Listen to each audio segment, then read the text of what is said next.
Heyo, good evening and welcome to Omnibros Live. That's right, we're live with Ryley in the car driving home from getting shelves for his mangoes at IKEA. Ryley, how's it going?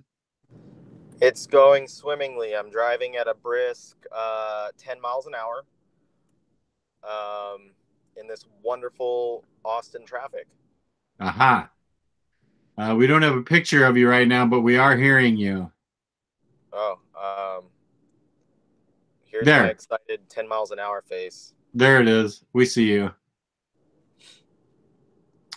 So before we get started on this interesting topic, let's talk about InStockTrades.com, where you can get your collected editions up to 50% off.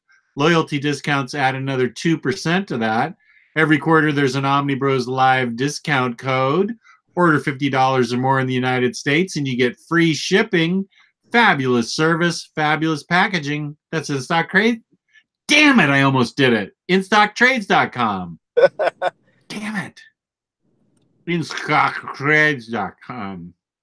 There's a car with like a half naked anime chick as a bumper sticker, and I don't know if I want to live in this city anymore.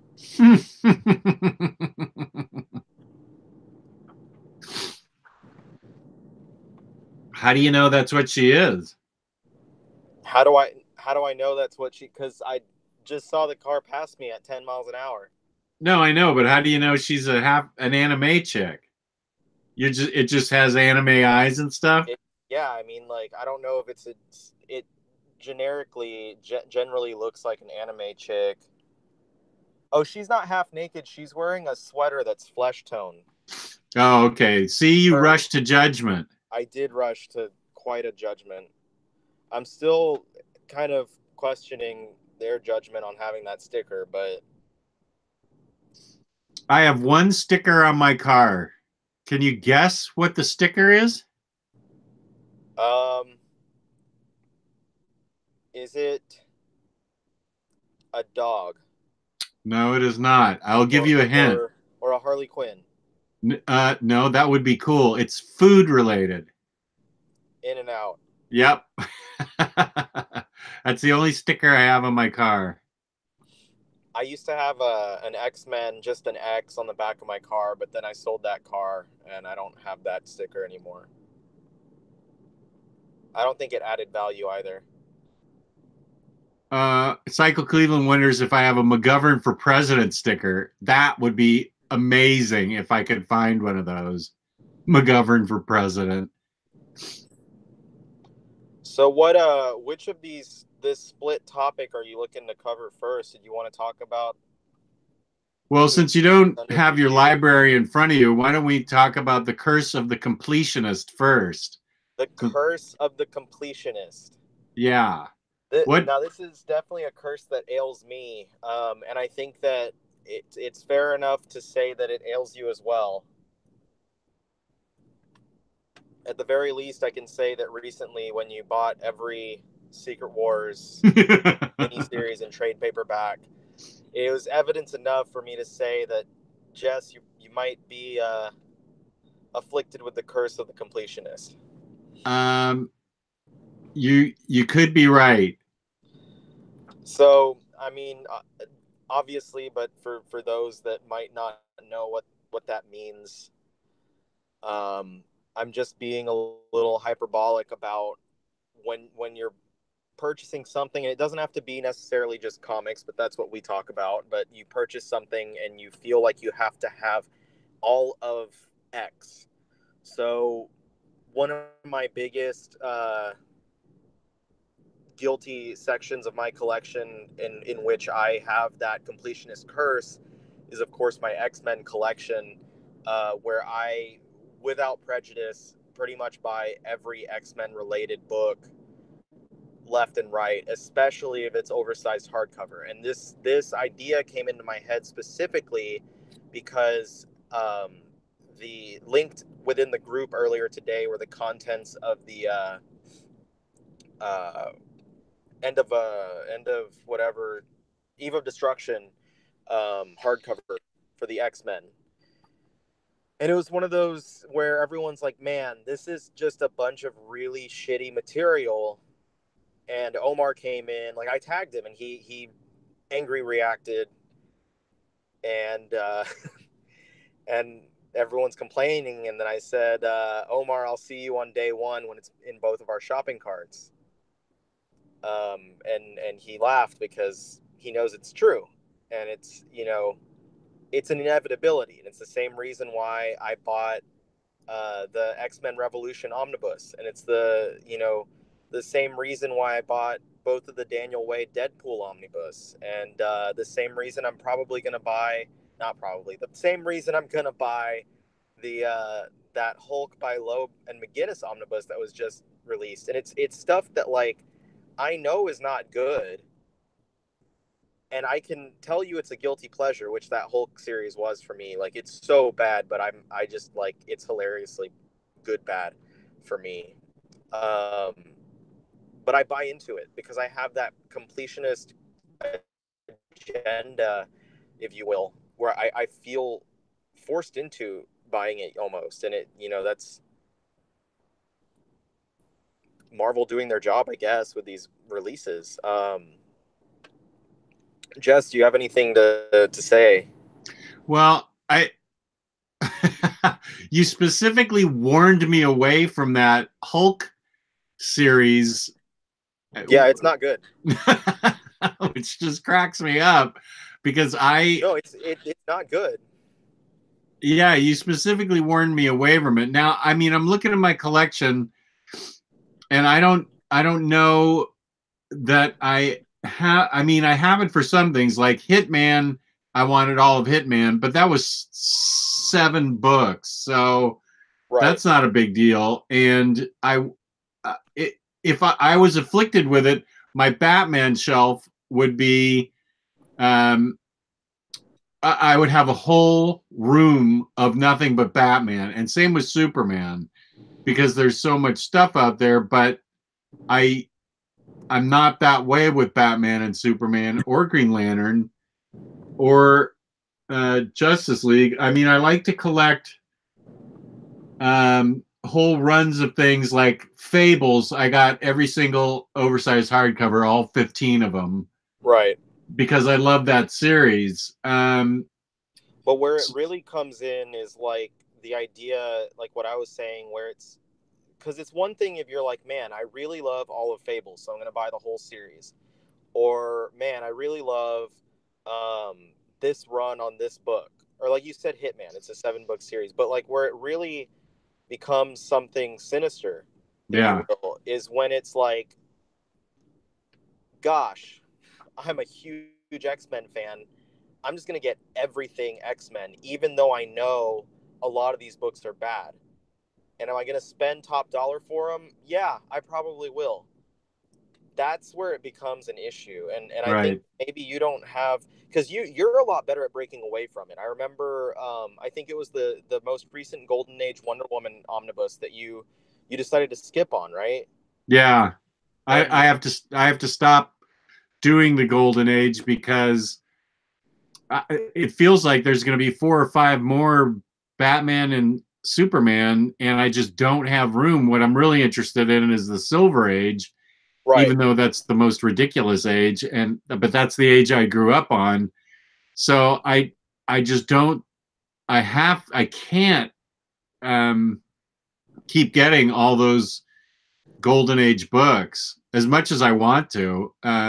I just can't because I know I'm going to want the Silver Age, and that's going to be a lot of volumes of Superman and Batman. But Well, I yeah, I remember, like opted you out of the said, Wonder Woman one.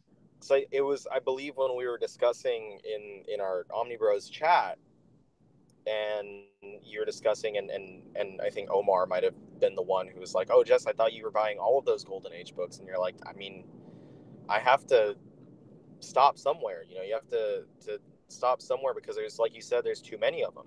Yeah, Um, but it's hard sometimes to reach that conclusion, and I did that recently with the Star Wars Epic Collection.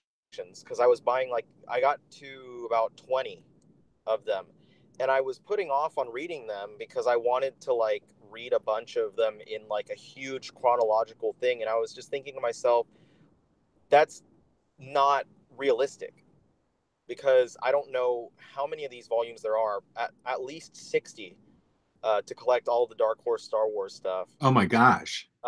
Just off the top of my head, just a quick calculation of, like, how many issues there are on average in each of those, and then how many issues of Star Wars material were published in the Dark Horse era. There's got to be at least 60 of them that would come out. So they're only like a third through at least. And I hadn't touched any of them. I was like, shit, this is taking up an entire shelf. That's an entire shelf worth of Epic collections. And it's just books that I'm not touching. I haven't touched. And I keep telling myself I have a plan to touch them, but realistically, when is that going to take place? And realistically, am I really going to sit down and read through 60 400-page paperbacks when I know that not all of the material is great? When, on the other hand, I can wait, and then after it's all done, I can pick up some of the ones that I used to have if I find out, those are the better ones, or I can go for it all digitally for much less of a cost and not have to take up the shelf space for it. So, like, it was really tough for me to decide to rip off the bandage on that, because I was in that habit, in that completionist or completist habit, however you want to say it. And every time one of those books would pop up on IST, I'm like, all right, so I'm buying this X-Men book, and I'm buying this Spider-Man book, and, I'm reaching my budget for the month, but there's also a Star Wars book that I need to buy because I've committed myself to it. And that was like the reason that I'm picking it up, is because I tell myself I'm committed, which, wasn't really the best reason to buy it.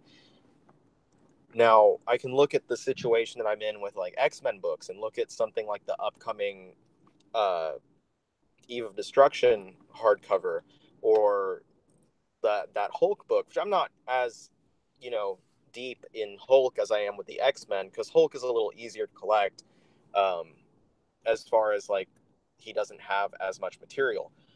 But I'm so deep in X-Men, I have an entire shelf of just, like, not a shelf, but an entire case, an entire bookcase of just X-Men books. And it's like, I haven't been able to break out of that point yet. And I think part of that is because I know that I have been reading all of that material. So I don't have that thing to lean back on like I did with those Star Wars books, where I'm like, oh gosh, like, I don't think I'm actually ever going to read these. Like, I'm actively reading all of that stuff. I'm actively, taking one book at a time, and having read pieces of that, X-Men chronology. And right now I'm basically just the big blank in my reading is just the 90s as a whole, and that's what they're re-releasing. So I'm like, all right, well, I'll just wait for them to do all that, and then I'll read the 90s. But yeah, it's an interesting mindset, and I wanted to, it popped up in my head just because of how guilty I am of doing it. And just to call out one of our own, so I'm not alone here, Omar's guilty on the X-Men stuff too. He talked a bunch of shit about me for buying that Deadpool book that I said ahead of time I was going to buy it, and that y'all could give me shit for it because I've talked so much crap about that run. But I said I would buy it, but he wound up buying it too. And it was that idea for him. It was like he found it for $30 or something, and he's like, God, that was such, like, even for a crappy book, it's worth filling in that gap. And that's that idea, is like, you get to the point where you're like, you see these smaller gaps in the collection, and you just want to fill them in, and you want to finish it. And that's the idea that kind of got me started with the X-Men, because I was collecting all of the Claremont stuff, and after I got all the existing Claremont hardcovers and paperbacks that I could, I'm like, well, I might as well, grab this other thing, and I might as well grab this other thing. And then I'm just like, oh, there's just a small gap here and a small gap there. And then before I know it, I've got everything that's available, and I'm sitting there on the message boards with everyone else saying like, oh man, we've only got 5 more issues between Onslaught and whatever to collect. Oh man, they finally released a trade paperback solicit for those 5 issues. Oh my god. And like I've never read that, and I don't really care that much except for the fact that it fills in the gap. Right. And I know I'm going to spend $20 on the week that it comes out because of that. And I'll bust my own balls about it all the time, and fellow people who I know are going to buy it will bust each other's balls, i.e. Omar, Mr. Girl Scout leader himself. But if you look at it from the outside perspective, and I see people like who come in and they're like, for that X-Men Revolution book that came out, and they're like, is this worth it? And it's like, everyone's like, honestly, no, unless you're one of us. And it's like, it's legitimately a curse. It's, unless you're one of us, these, cursed few who feel, no matter what the case, that we have to do it. We have no choice. Well, it seems especially pernicious with X-Men. Oh yeah, because X-Men fans are fervent, like at collecting everything. And and like Marvel and their editorial like team for the collected editions, they know, they have a solid idea that that's how we are. And that's why like you'll see stuff and people will be like, god damn it, like this could have been all collected in one book, but they included blah blah blah blah blah instead of blah blah blah, and now it has to be split into 2. This is bullshit. Which is what like Omar and Peter both said about the book that was shown today. And it's like, they know, they're milking it. And I hate to admit it, but that's what they're doing. They're milking it because they know that we are there. They know that we are a very specific group of people who are going to buy these books. It's a guaranteed sale. People like us. And I think it's that idea, like one of the driving forces is for any completionist is like having it done, finally having the finished product.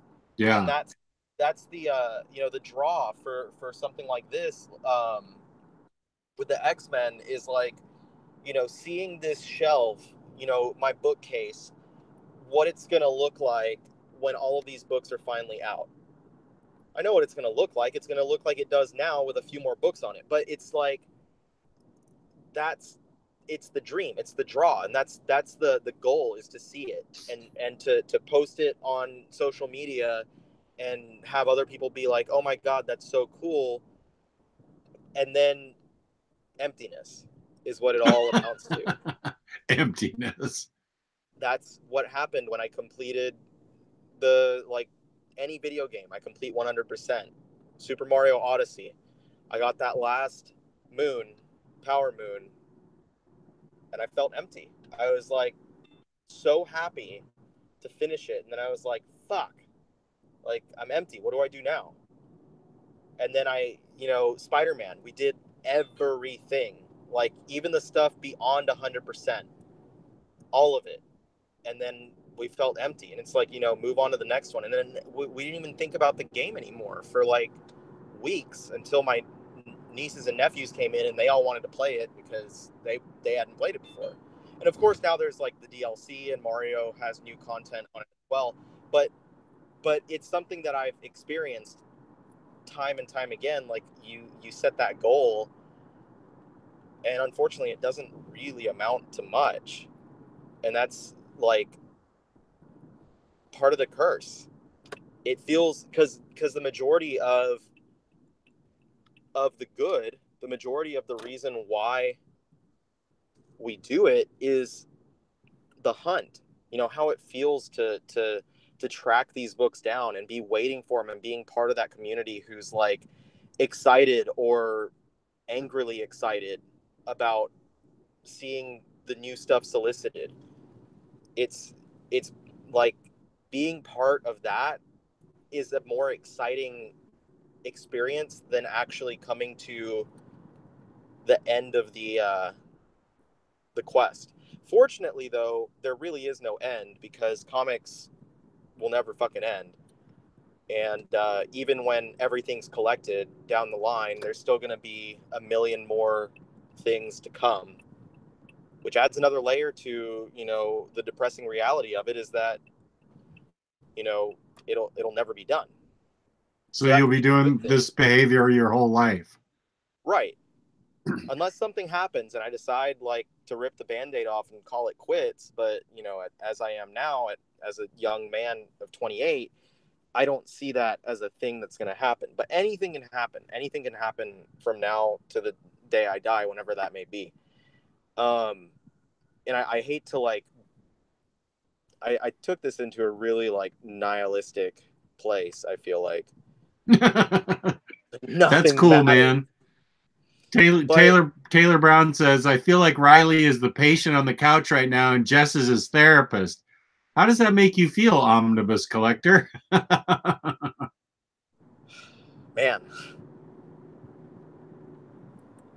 now let me tell you why I'm going to buy that Hulk omnibus though. Yeah, I'd like to know because you specifically warned me away from it. Like you did the Daniel Wade Deadpool stuff. years ago, before I even read that run, before I owned the hardcovers, and this is why I bought the hardcovers, I had a dream. I was in a bookstore and I was like looking around at stuff and I picked up the omnibus of Jeff Loeb's Hulk and I was like, they fucking released this?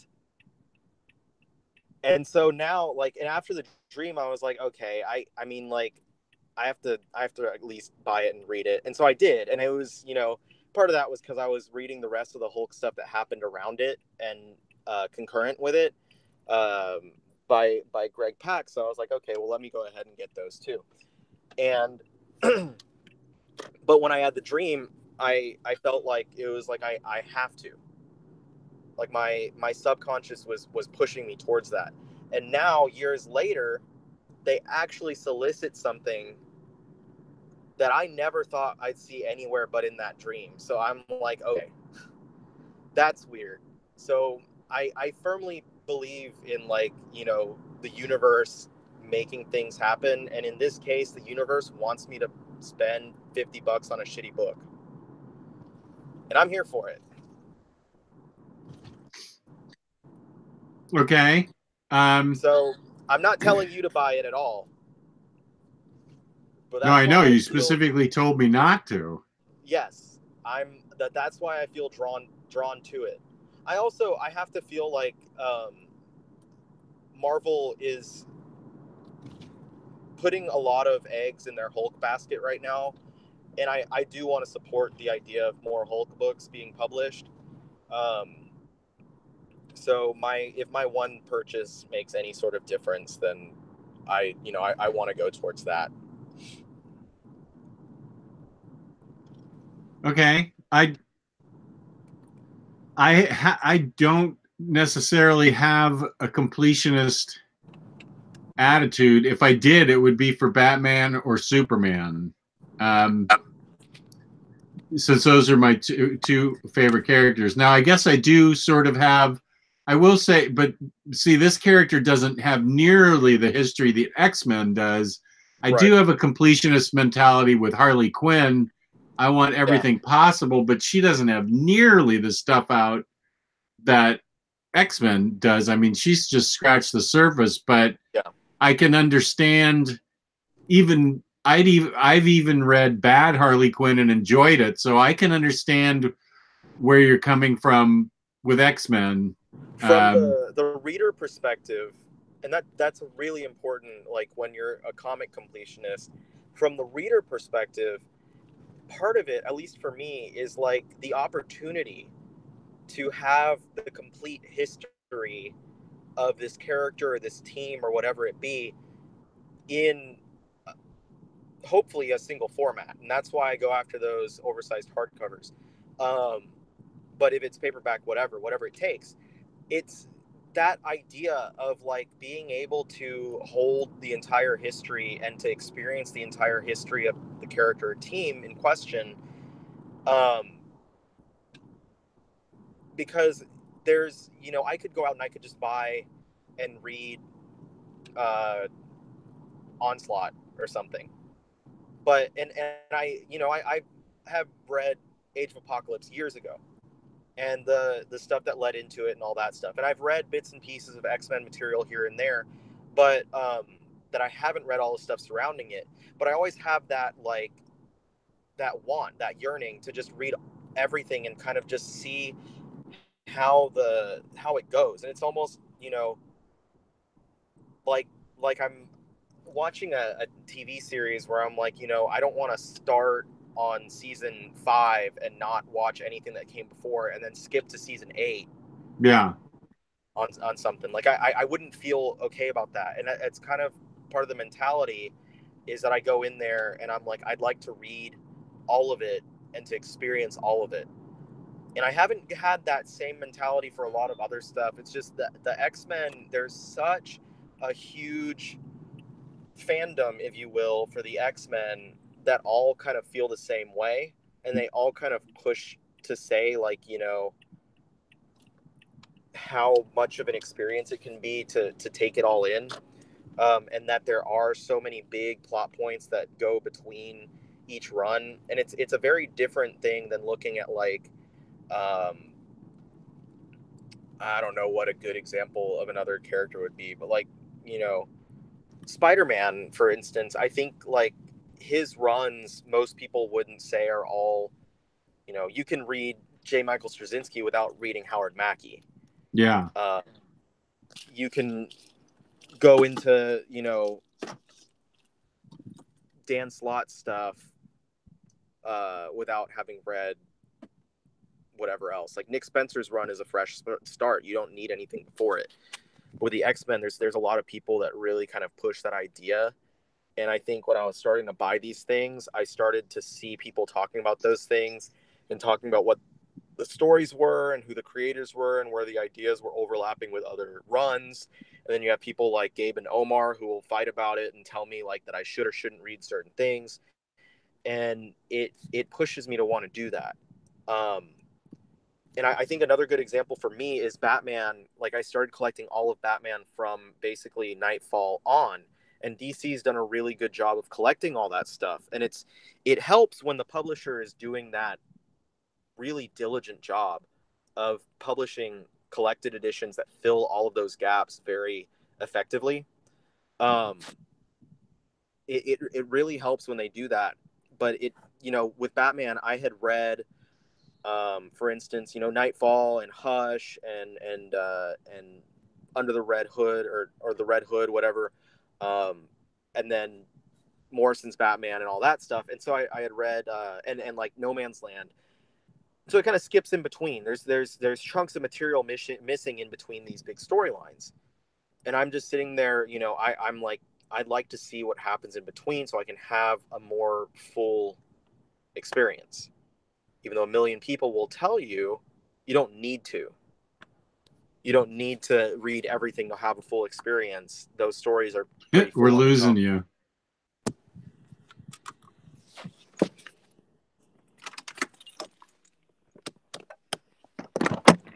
Are you home?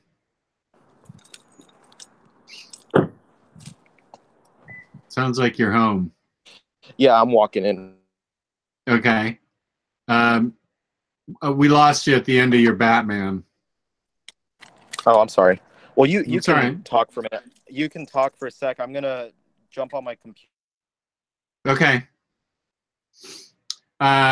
Well, excuse me.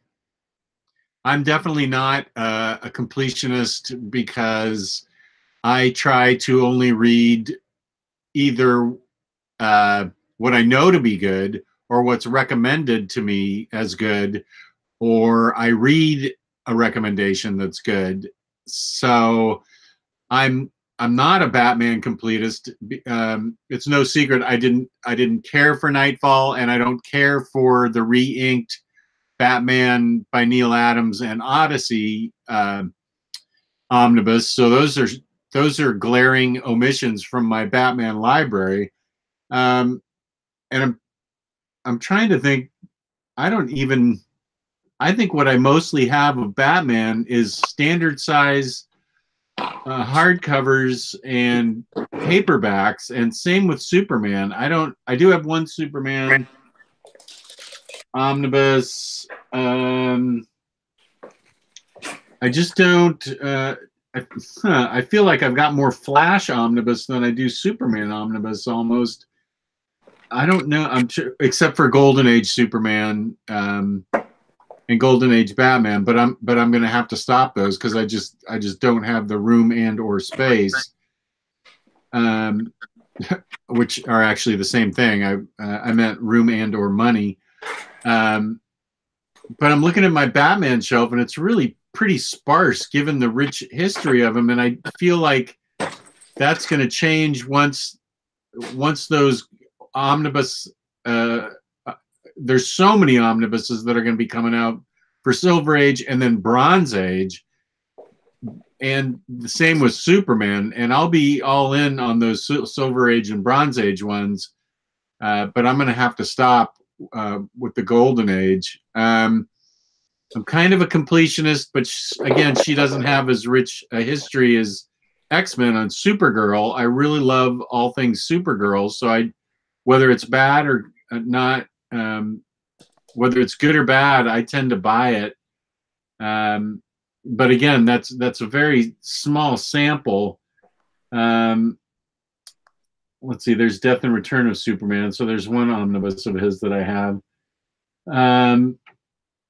So yeah, and I have to admit that I'm also at the point in my life where I don't, as you were saying, Ryley, I don't know that I don't know that how much time I've got left. You're 30 years younger than I am, and you've got and it's going to take me 30 years to read what I've collected, which is really kind of crazy. I mean, I've got book buying mentality. I don't have completionist mentality. I just love buying books, and it just happens to be comic books. I know there are other book lovers out there that buy way more prose books than they'll ever read, and I suffer from that with comic books. I love buying and having them. I go, oh, I hear this is good. I hear this is good. I really want this. So I end up buying it, and I don't. That's my downfall, is that I just buy too much in general. Whereas I think even though you're an X-Men completionist, you're more laser focused than I am. I will buy whatever somebody recommends to me, or I get a recommendation, or I get a regular old recommendation or something. If I hear it's good, I want to have it because I want to be able to read it. And at this point, I've got 500 books that am I really going to get to them? But I don't want to let go of them, because there's always the chance that I could get to them. So I don't suffer from the completionist malady, but I do suffer from book buying way too much, way more than I can read. That's definitely something I suffer from. I think the omnibus is the perfect format for completionists, because it's oh, my clone left. Yeah. I was waiting for it to fall off. It's a perfect format for completionists because the publisher is able to shove more content into a single volume, therefore kind of pushing people to grab something that they might not have. Like, you can have, for instance, the X-Men stuff, the new one that's just solicited it's 6 issues. It's like 3 or 4 issues each of Uncanny and Adjectiveless X-Men, and then the rest of the book is a bunch of miniseries. And it's a bunch of miniseries that honestly, like, a lot of people might just decide to skip on. But you put it in this nice, pretty package and pair it with an event, and it makes it seem like that's, you know, that you don't have the whole story unless you have that. And it's, you know, it's marketing, and it's good marketing because it works on a lot of people. And I, you know, I see through it, and I know what they're doing, and I know that's why, but I'm still the completist. So I'm like, yeah, I'm still going to eat it up. I'm still going to buy it day one. I'm going to order that. Even though it's, you know, most of that material, I'd probably be like, I don't really care. But at the end of the day, it's like, I know that I'm going to want it down the line anyway. I might as well just go ahead and get it. But I've tried to stop being that way, because once I was doing it with the X-Men, I started developing similar mentality for everything.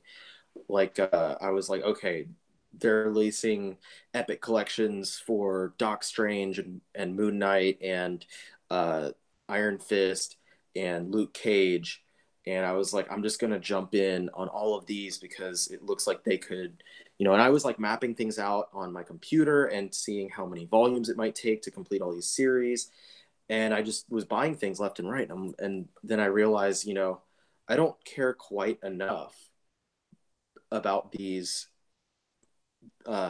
characters to want to have everything. I care enough about these characters to want to have the stories that I love, like for Iron Fist, the Brubaker Fraction stuff is A plus. But I didn't care enough to be like, I need to get all of the random one shots and stuff that they have for him. Doc Strange, I'm interested in the character, but I was like, honestly, I'm not interested enough to try and keep up with all of these epics that they're going to release. And that's another, the whole epic line is just, it's numbered. It's freaking numbered. So you sit there and you're like, all right, well, now this is volume 14. They've released volume 18, so we need to wait for those in between. And you kind of have this like map that you can create to know where things are. And it kept pushing that mentality on me. And so I had to stop, and I had to be like, no, I'm gonna stop. So I actually got rid of a lot of my epic collections because I realized that I probably wasn't going to touch them. And if I was, it was going to be so far down the line that they'd probably release an omnibus of the same material anyway. And then knowing me, I would wind up upgrading to the omnibus. Even though I don't know the material, I'd be like, well, I have the epic, so I'll just sell those. And you know, it's a cycle of my own behavior and the behavior of a lot of other people.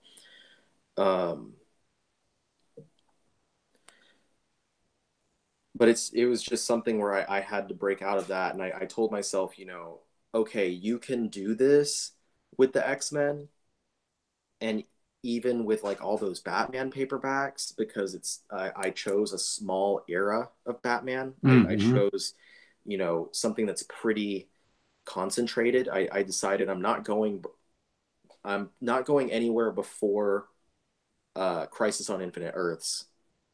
It'd be like post-Crisis, and even then I don't really have much pre-Nightfall, so it was a very small era. And then Spider-Man, I kind of had that same idea too, but in my head I was like, just omnis, don't do like just omnis, and then like the complete collections and stuff like that, maybe depending on what the material is. If it's something that I enjoy, like they're doing the big time and the gauntlet stuff and stuff like that, like I like that stuff, so I'm like, okay, I'm gonna go for those.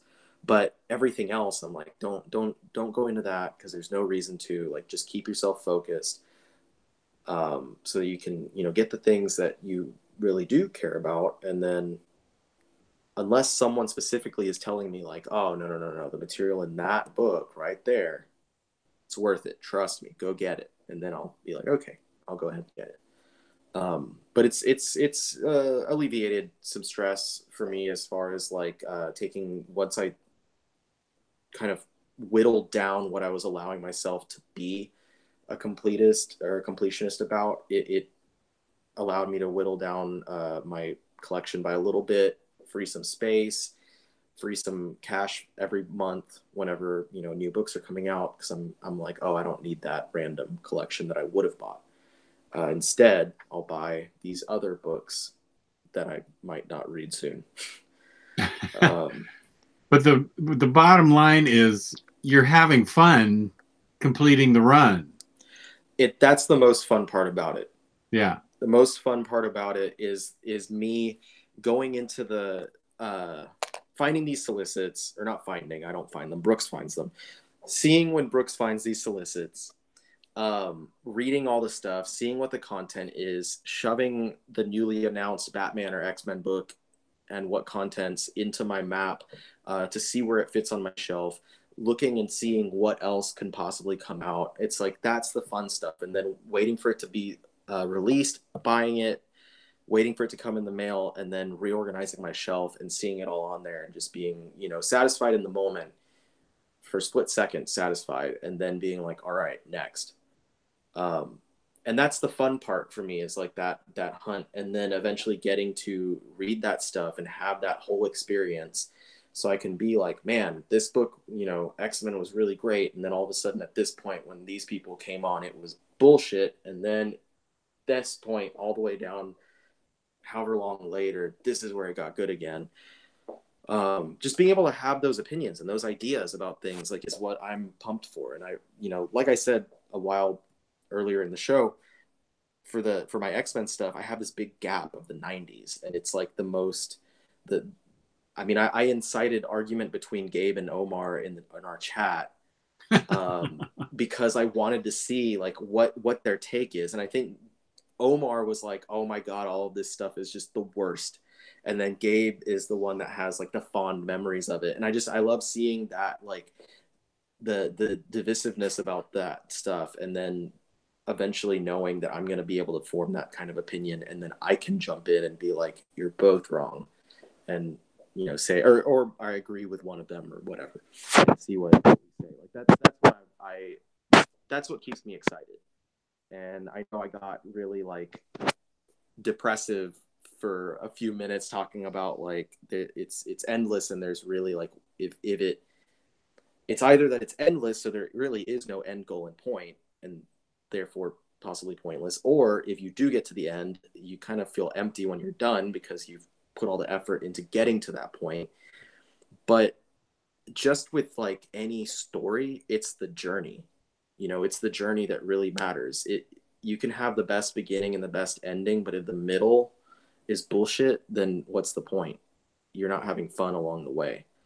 So that's what I'm trying to do here. And with some of those sets that I was acting like a completionist with, like, you know, I mentioned a few characters, I wasn't having fun along the way. And that's when I was like, okay, I have fun with Batman, I have fun with Spider-Man, I have fun with the X-Men, and I don't have fun with these other characters. And then I realized at some point that I was also having fun with the Hulk, which was a really strange realization for me because I've never been a big Hulk fan. And I've seen this from a lot of people where they're like, all of a sudden they realize how much they enjoy the character. And it was just like, man, I bought like all of Greg Pak's stuff, and I'm buying all of, you know, such and such stuff. I got all of Bruce Jones' run, and now I feel like I just want to fill in the little gaps in between there. And I've read all that stuff, and I'm like, man, it's all so good. I just want to like eat it all up, and I just want more Hulk. So now I'm sitting here, and every time they release a new hardcover or whatever, a new omnibus for the Hulk, I'm like, yes, yes, yes. And he's kind of slowly inching himself up there for me as one of those characters that I just have such a good time. Luckily, most of the other ones that I'm in love with, like Swamp Thing and Animal Man, there's not that much material, so it's very easy. Yeah, I've heard great things from you and other people about Immortal Hulk. Oh my goodness, yes. And that, thank you for this perfect segue. Thank you. We can stop talking about my debilitating curse and move into the other topic of the night, which is underappreciated writers, as from our opinion, right? They come. And you mentioned Immortal Hulk, and this is something written by Al Ewing, and he's a fantastic writer. Has been doing a lot of work at Marvel for the past, you know, half decade or so. And he's, you know, his name is out there. People are familiar with him at this point, but I think it's without a doubt that he's still not appreciated as an A-list writer. He's still not appreciated as, you know, one of Marvel's top talents. When people, you know, the whole point where a lot of writers were leaving Marvel and going to just do independent stuff or whatever other publisher they wanted to work for, Al Ewing was one of the creators where I was like, well, they've got Al Ewing and they've got such and such, and they've got such and such, but no one would list him. I you know, I felt like I was one of the very few people who would say his name. So I do think that he's very underappreciated, and I highly recommend that Immortal Hulk run. I'm sure that I've recommended others to you, and I'm sure you've read Ewing. I have. You'll have to tell me what I read, because you recommended something. I know I have the Ultimates by him that I need to read. That's supposed to be great. Oh my gosh, yes. Oh my god, that is a good one. I feel like I read something recently by Al Ewing. You might have read something from Secret Wars. I'm sure that he did something during that era. One of those books that I reviewed, you mean? Yeah, I think I have a list of like everything that Al Ewing has done somewhere. Oh, good. Fire it out at me. Yeah, here it is. I have it in my wallet. It's probably the most random thing I could have in my wallet, but I've got it.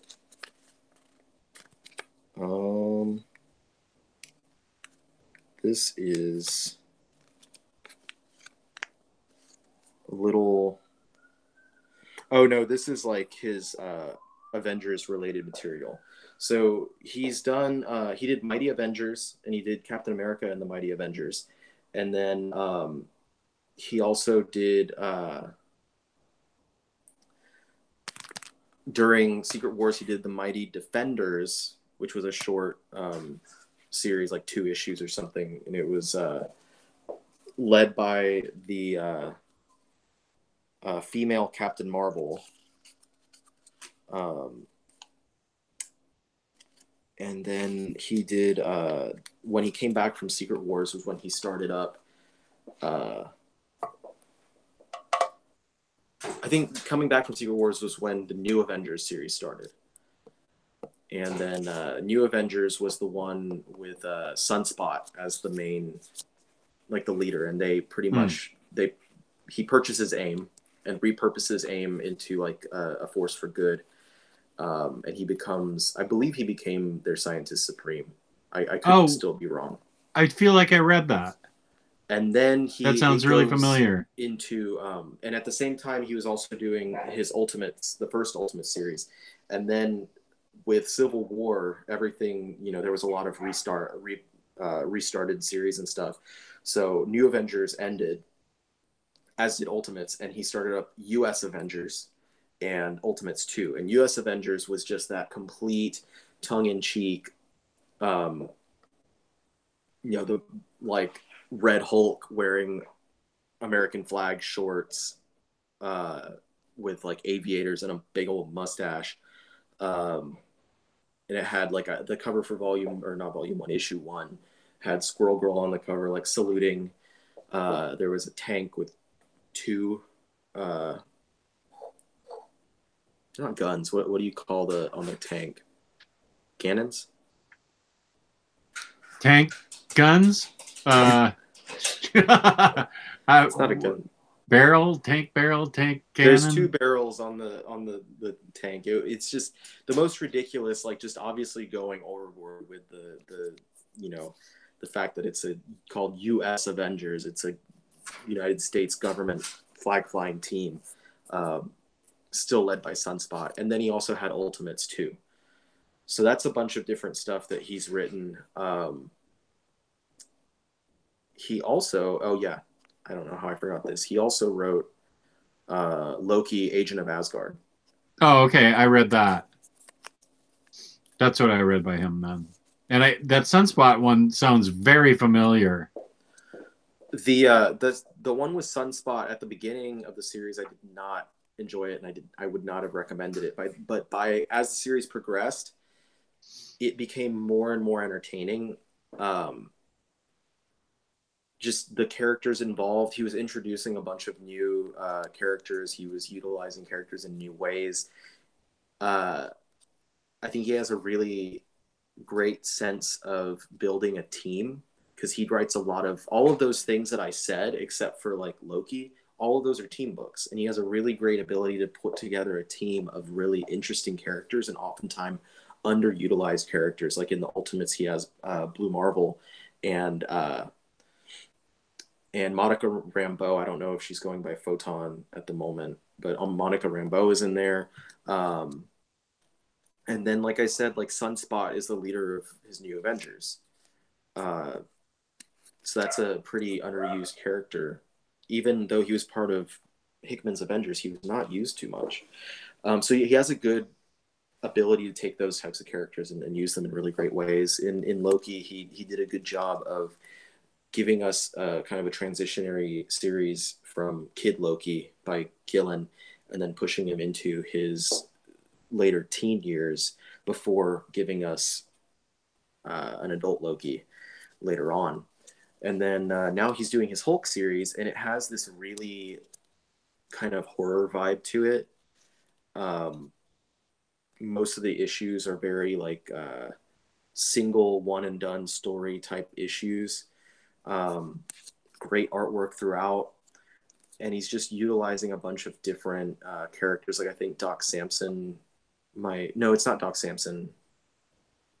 I know the what's his name, who is the Sasquatch in Alpha Flight, appears in an issue. I might be right about Doc Samson, but it's just like utilizing a bunch of those different characters, again, like some that are not used so often. He has a real knack for that. So I do think that he's starting to get more appreciation. He gets the appreciation, but he doesn't get as much attention as he should. I feel like his name is not focused on as much as it should be, because his name should be something where if a teaser comes out tomorrow and it's like, I don't even know what series it could be. You know, if it was like Captain Britain written by Al Ewing with art by someone British, then that's something that you should be excited about. I would be super excited about, and I think that it's something that people should be excited about. But for some reason, his name just still hasn't gotten there, even though he's been working at least for 5 years with Marvel. I think probably longer, releasing almost constantly solid books. Your turn. Gabe is right. The Sunspot name stuff was mentioned in Hickman's Avengers run. That's where I picked up on it.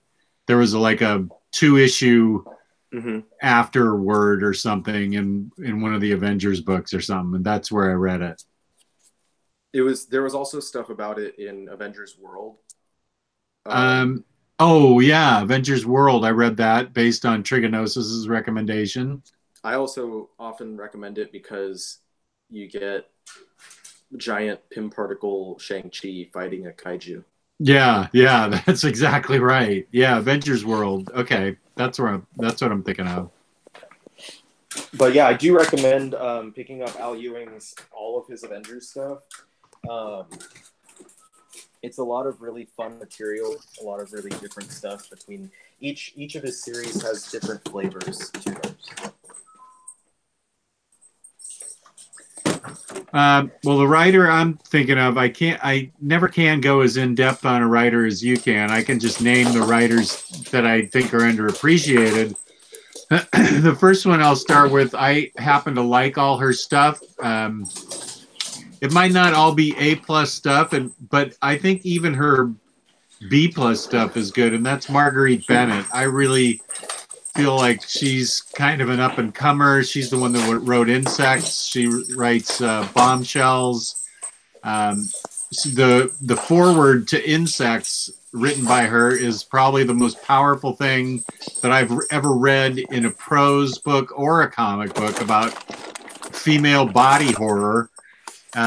It's remarkable, the honesty that is in that foreword, and is a reason to pick up Insects alone. So I feel like she's, even though she's a bit of a name now, I walked right up to her at Baltimore and no one was in line, and so I feel like she's underappreciated. She's as nice as can be, and I think I went up and talked to her a couple times. She was super nice, and I really like her writing. And the other woman that I like gets a lot of play on the Omnibus Collectors Comic Swap and Community Facebook group, and so is well known on that page, but I don't know is well known outside, and that would be Kelly Thompson, who I really adore her writing. I don't feel she, and it could be because she's just gotten her start. And same with Marguerite Bennett. They both just started recently writing stuff. And that just goes to all female writers just in the past 5 years having gotten a shot that they haven't, just haven't had the opportunity that men have. And I think that they are, they're showing their chops now. Yeah, Kal-El says Animosity. That's another good one by Marguerite Bennett. I think I don't know if you watched any or if all of when the girls interviewed Mark Waid, but they talked about he was talking about that push of having more female creators, and because they were talking about diversity as far as like the characters, and then also talked about creators, and he was talking about that we are seeing that push of having finally a lot more female creators, but it's the beginning.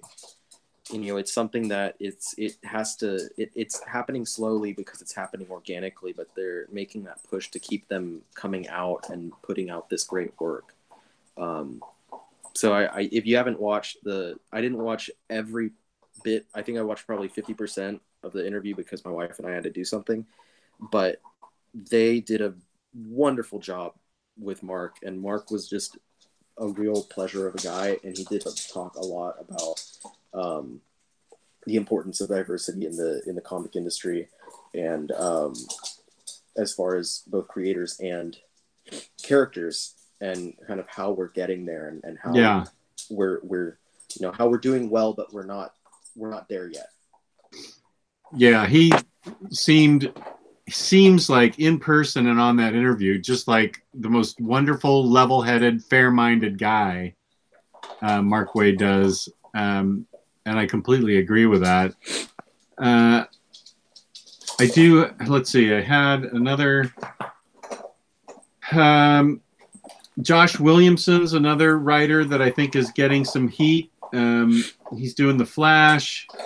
He did something that I just read, Red Skull Battle World. That was fun. Yeah, I enjoyed it, and I think that he's another up and comer, another guy that is just incredibly great to meet in person. I will say also somebody who's well known, but I don't think gets enough props as an excellent writer. Where is this book? I feel like he should be right up there with everybody that when we talk about Brian K. Vaughan or Rick Remender or Ed. Well, I don't want to say Ed Brubaker because nobody's as good as Ed Brubaker, but dang. That's my personal opinion.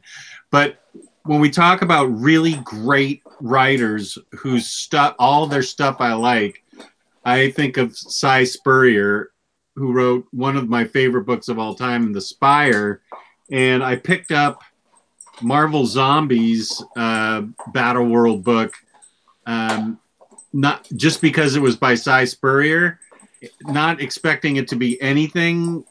I figured it was probably decent because Cy Spurrier wrote it, and it turned out to be one of my favorite Warzone Battle World books. It's the story of Elsa Bloodstone and her father, and what it was like to be raised by in the Bloodstone clan. It deals with her over the wall, over the shield, over in Zombieland, but it's much more than that.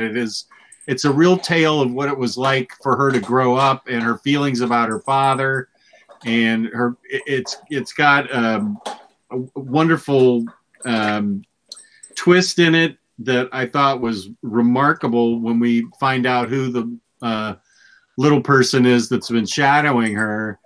And so I think Cy Spurrier the Spire is great.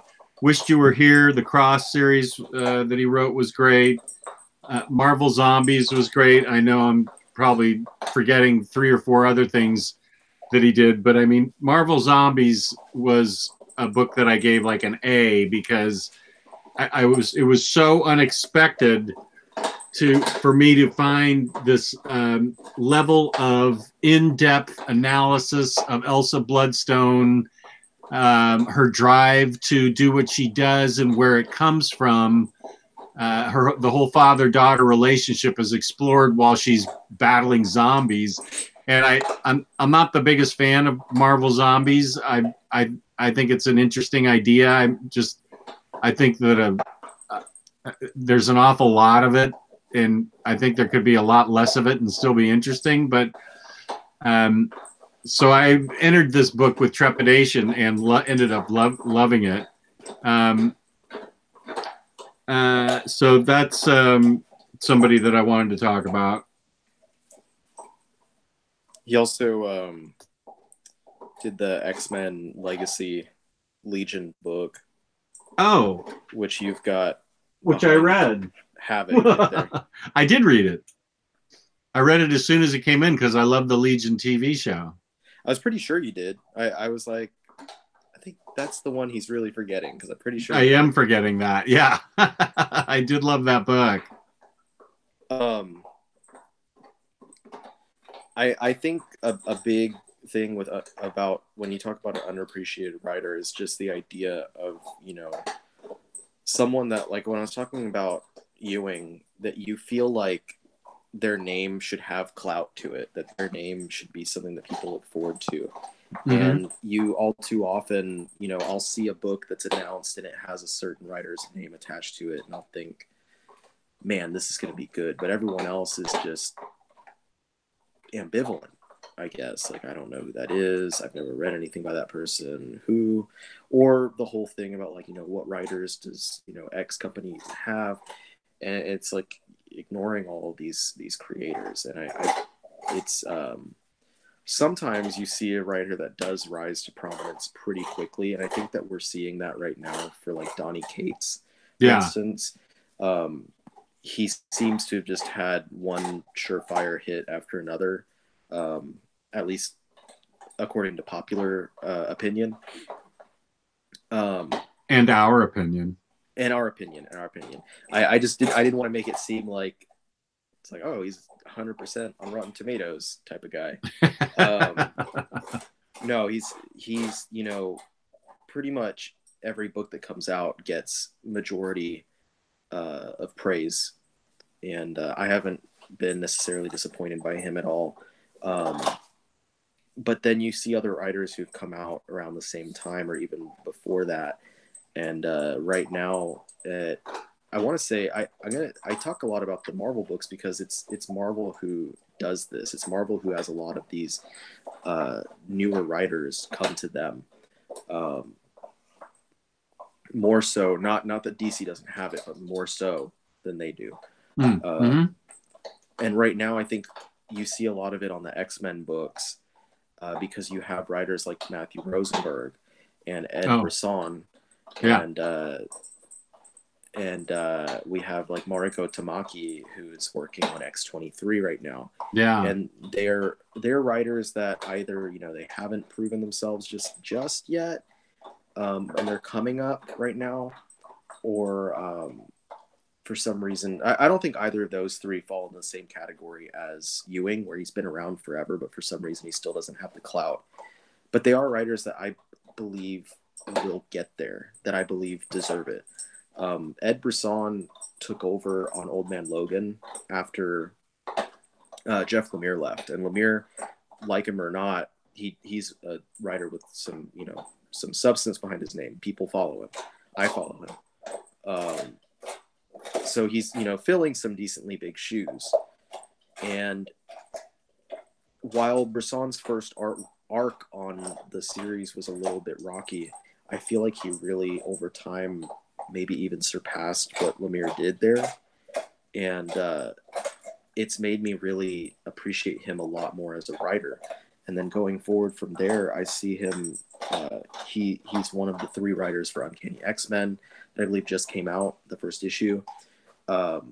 He wrote is writing the Extermination miniseries. He's done just, you know, little bits here and there.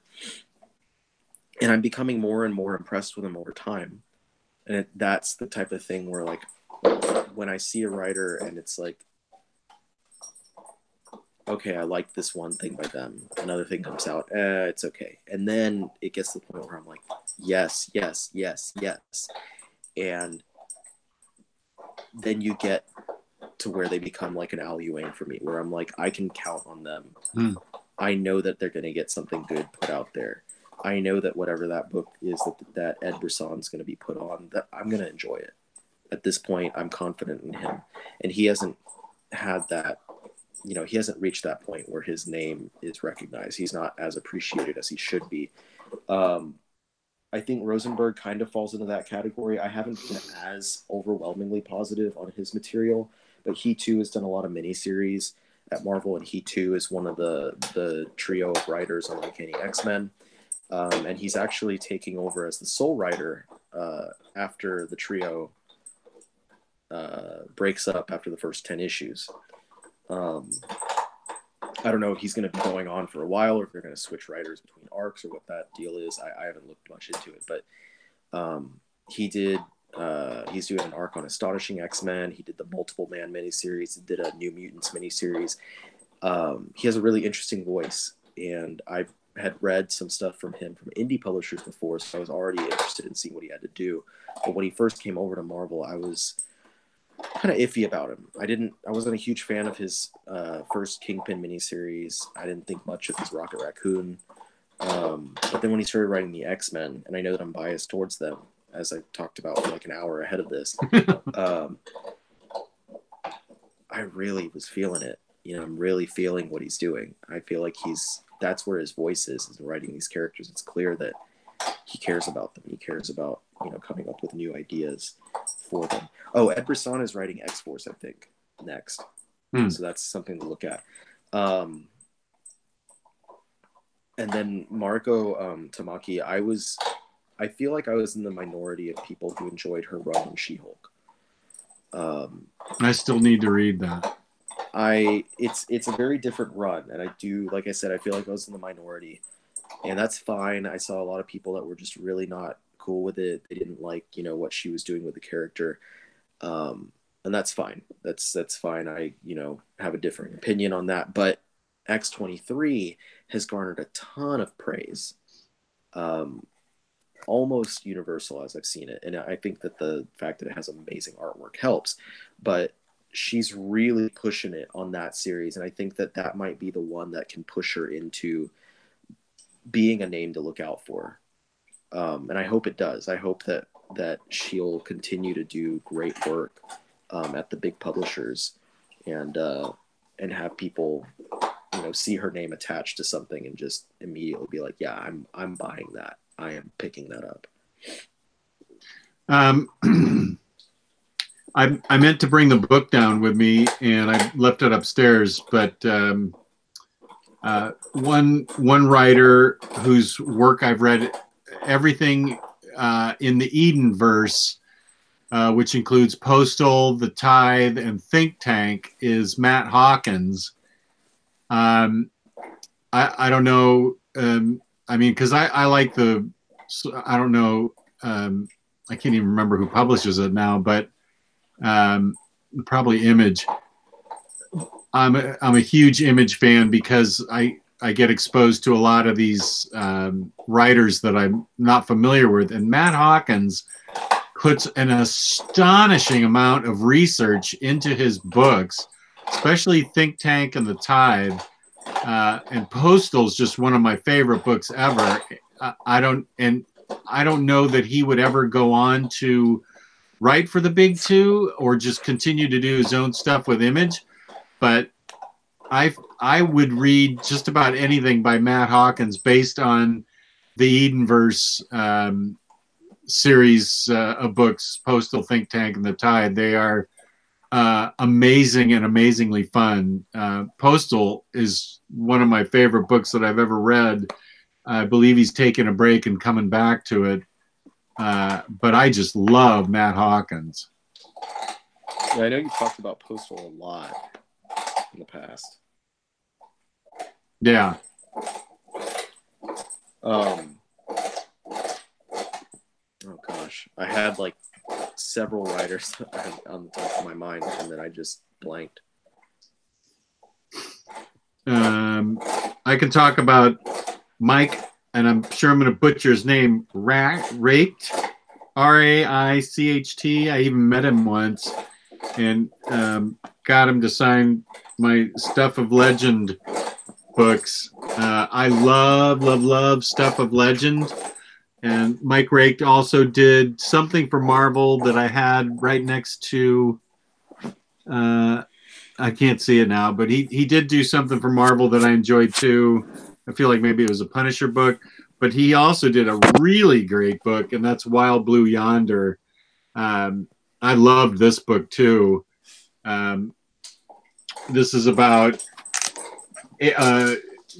air warfare. While navigating the dangers of a post-apocalyptic society in the sky, that's all I needed to hear. That's what it all is these guys. It's got great art too. It's by IDW, and Wild Blue Yonder is just an amazing book. It's one of those post-apocalyptic books, but everything's done in the air. People living in the air, fighting in the air. That's where all these ships are taking place, the wars and the story and stuff.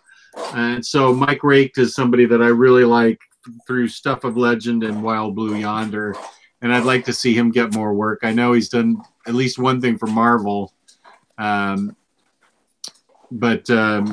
Yeah, he's definitely somebody that I appreciate.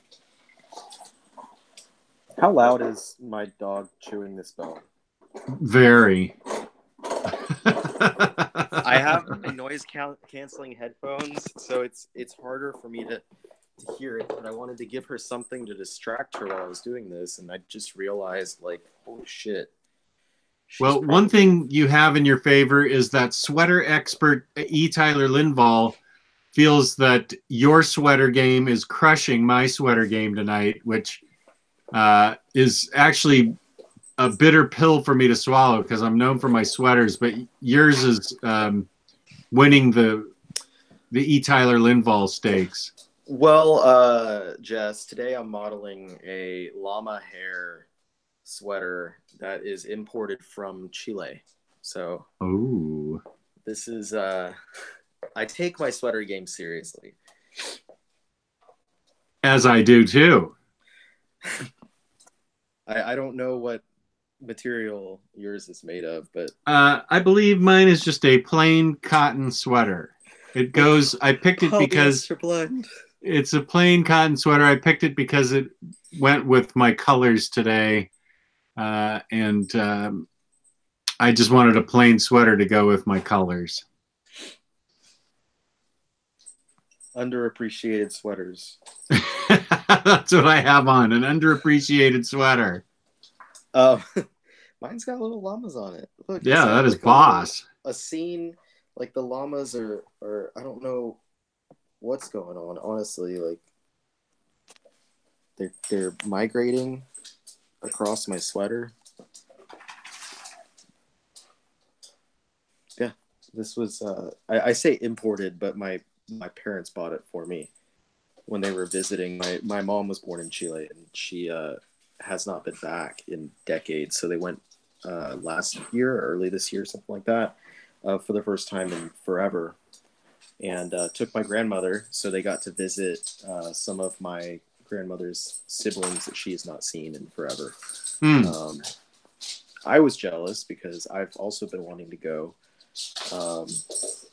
but haven't gotten to. Also, because Chilean food is fucking good. I wanted some of it, like the food that I grew up with. I shared a video on my personal Facebook of, I think while I was in Hawaii, I tagged my sister in it, and like, oh my God, just like watching them eating all this food just brought me back, because since I'm not living near my grandmother anymore, I don't get it. But Chilean food is bomb. Speaking of food, Gabe has 3 days of feeding frenzy set up for me in Vegas when I go there. I'm really looking forward to that. So it's about to be Jess's personal Instagram page. That's right, buddy. I'm posting tons of food pictures with me and Gabe, OmniBros meetups, and it's all going to be centered around, well, it'll be centered around the comic book signing too. The whole reason I'm, the main reason I'm going out there. But yeah, it's going to be my Instagram page, because I'm going to be posting tons of pictures of me and Gabe, and I think he's going to be doing the same.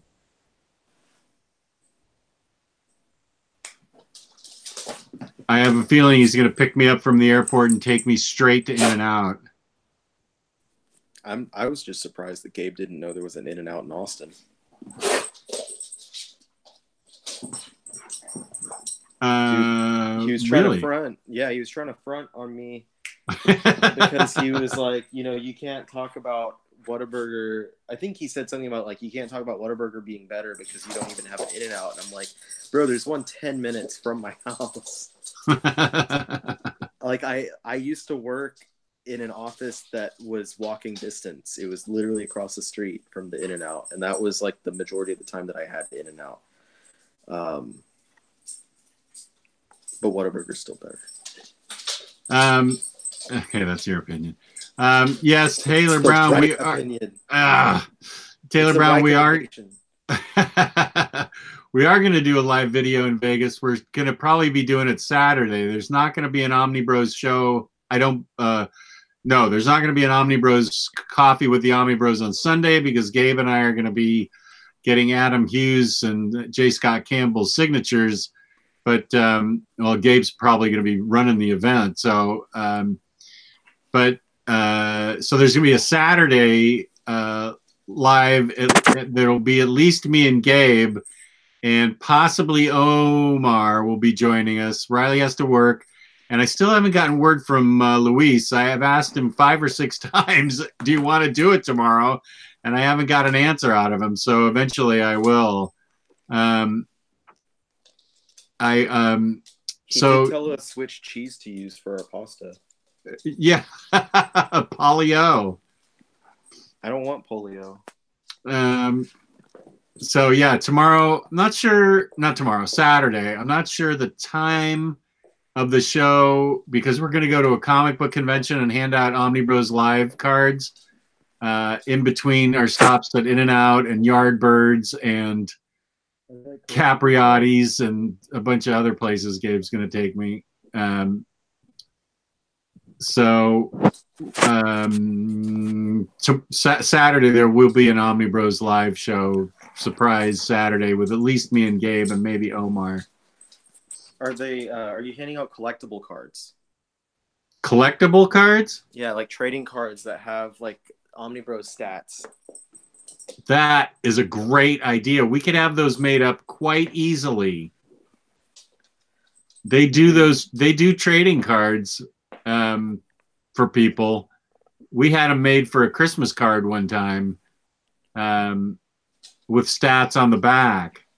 And you can have it like the old like Marvel cards where it would have like the power, intelligence, speed, whatever. So I'd have like, that is a great idea. We need to move on that. Yeah, because the ones we have are pretty basic. Are we? So we're gonna have OmniBros trading cards but no shirts. No, we'll be getting shirts. My dogs just get into everything, and I can't tell her to stop because she can't hear me. So cool. She just ate a piece of paper. God, God, I have more writers that. Oh, she didn't swallow it. Oh, there's. I don't. Okay, got it. Haha, I got it. I had more writers that I was thinking about, and then like I just blanked. It makes me happy though when there is a writer that I'm following, and then I do start seeing them rise to prominence, and I think that like that happened because I was following pretty early the like Tom King's career, and now he's made it pretty prominent. I followed Snyder since he launched American Vampire, and now of course he's one of the top talents at DC, and it's always awesome, like an awesome feeling. This weird pride for a creator that you've been with from the ground floor, just to be like, I remember when no one knew who you were, and now everyone knows, and it's awesome. And there's some writers that I feel like I'm seeing that happen again for, and one of those who's still kind of quietly there, so maybe he's not 100% there, but when said in the right circles, his name garners a lot, and that's Mark Russell. Oh yeah, Flintstones guy. Mark Russell he's definitely one of those that makes me excited every time I see his name on something. And funny enough, most of the things I see his name on, I don't even realize that he was writing. It'll be like a segment for an annual or something, or one of the DC Looney Tunes crossover issues. Like most recently it was, or DC Hanna-Barbera, DC Looney Tunes, either way. He's doing Snagglepuss, right? So he finished Snagglepuss, but there was a one shot of Green Lantern teaming up with, was it Huckleberry Hound? And it was just really good. And he was the one that did the Lex Luthor Porky Pig issue, and that issue was incredible. And it's like he has such an ability to tell a story that has such substance behind it, and yet he understands the characters so well. I think that's one of the things that was magical about the Simpsons book, was that it was so substantial. In its 12-issue run, it had so much to say about society. The Flintstones book? World. Yeah. Yeah. And at the same time, he still got the voice of those characters. He still had Fred be Fred. Wilma was Wilma. And, you were reading a book that was, unmistakably the Flintstones. But it had his flair behind it that just turned it into something that was just miraculous.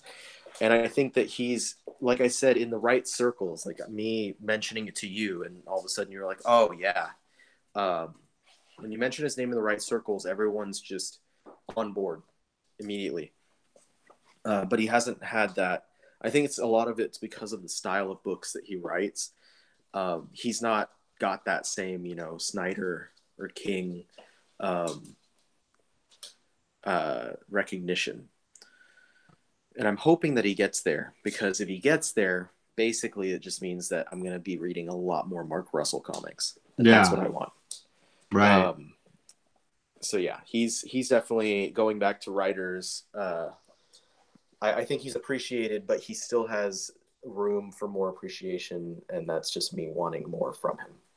Yeah, Lameworks brings up a good writer who just wrote one of my all-time favorite books, All New Wolverine, Tom Taylor. Tom Taylor? Yeah. I think that's Tom Taylor's another one that's getting there. Yeah. Like Tom Taylor's name in the more core community of comics, I think most people are familiar with his name and are expecting things from him now. But back when, several years ago when Injustice first came out, I was like, the character from Unwritten is writing comics? That's weird. I had no idea. I was very confused. There are some trading card ideas in the chat that are actually pretty good. Mine would be spilling soda on my laptop. Like the picture would be you spilling soda? Yeah. Luis is Harley Quinn. Gabe would be shirtless. Ryley, it'd be a screen cap of you drunk and ranting about Civil War II. Oh, I thought I'd be fighting a table.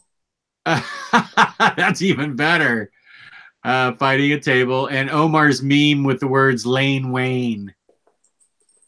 Nice. Taylor Brown, those are good ideas. Although, wait, Chase Chu's the one that came up with me spilling soda on my laptop. A dark freaking day in my life. And then when you flip it to the back side, like, because I imagine it being like the Marvel cards where it's like the front is an image and then it has like the name of the character or the team or whatever. And then you flip it over, it has like a description and it's like Ryley Moore, birth date, whenever I was born, 7/4/90.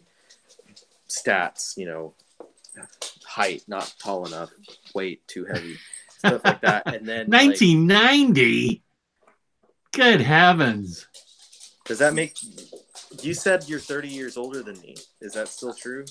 I am 31 years older than you. So why are you surprised? Just hearing 1990, that was like the year before my daughter was born, and I think of her as such a little kid. And she's obviously not. She's out in the working world and making a living and stuff. Just 1990, it seems like it was 2 seconds ago. I am a little kid. What do you... Here's a good question. This isn't a question, but what do you think about Chip Zdarsky taking over for Daredevil? Oh, I'm down. I am very down. I think he's another one that's on the cusp of getting the appreciation that he deserves.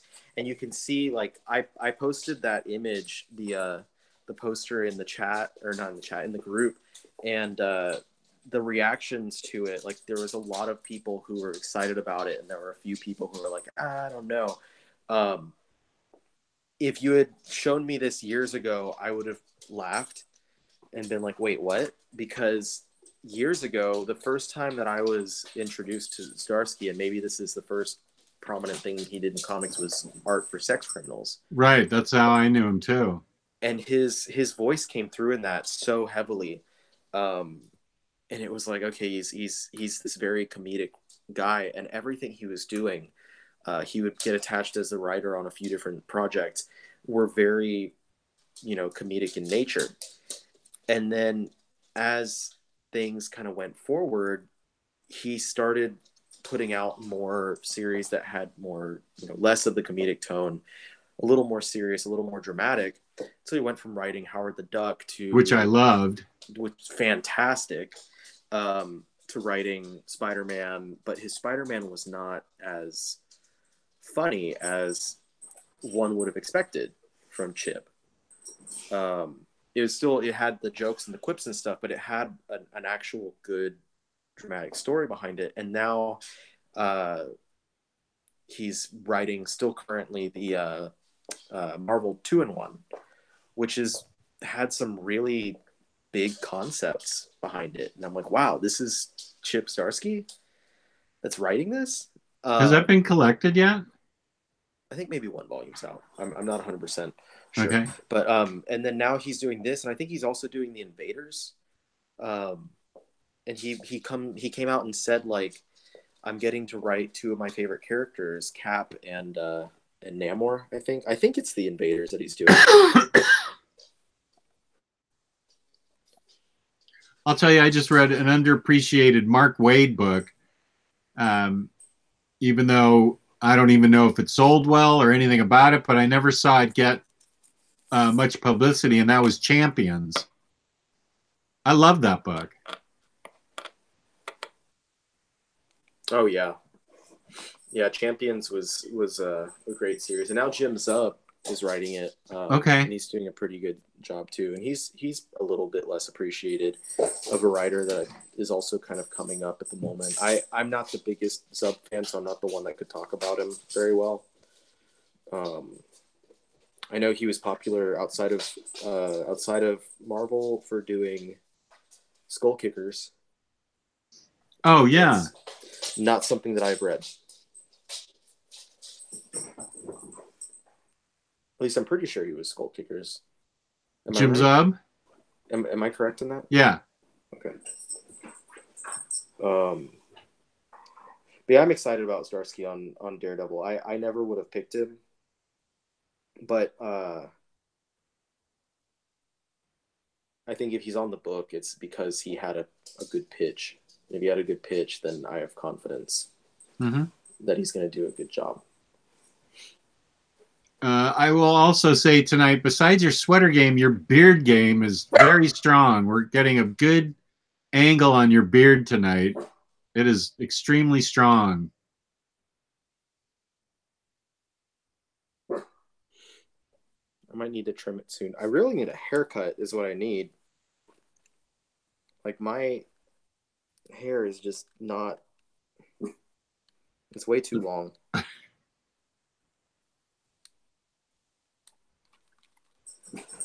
approaching, like, high school, Ryley, and I had a big swoosh. I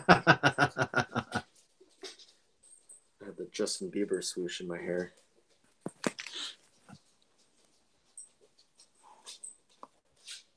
Well, is that it for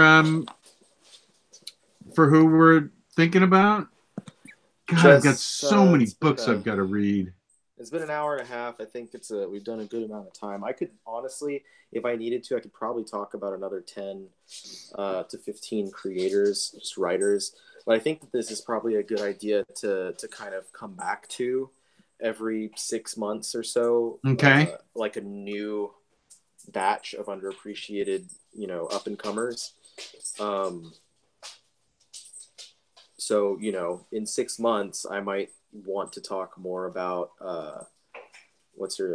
is it Magdalena Visaggio, who I've only read like one miniseries from.